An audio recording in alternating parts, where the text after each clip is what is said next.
Bullet जी comedy ये भी करते हैं, सबको मौका दिया जाए।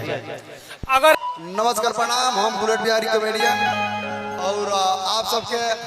क्रिकेट के माध्यम से हम कॉमेडी वीडियो बना रहे हैं और आप सबका बहुत प्यार सपोर्ट मिलल बा। चाहे कि प्यार सपोर्ट जो हमारे वीडियो को चलल 10 मिलियन और चाहे कि आप सबके सुनाई और हम चाहे कि कितना क्रिकेट लवर भैया वाले जरा हाथ उठाओ था भैया हो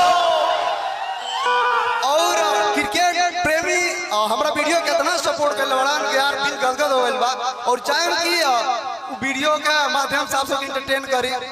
कैसे बाबू ऐसे बा कि हर गांव में कुछ बॉलर ऐसा होला तो वीडियो के माध्यम से बताओ तनी भाई हमारा गांव में ऐसा बॉलर बा कि जब गांव ओवर फेंकेला तो सुई सुई के ना करावला पटक पटक विकेट लेला और वो जब दूसरा गांव से मैच लिया जाला तो चार चार छक्का खाला आ कप्तान पूछ ना दे का यार गांव तो खूब विकेट लेत रहले आई किया तो कहला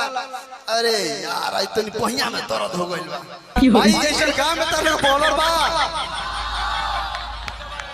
महावीर वाला कहाँ से बॉलर बनी आई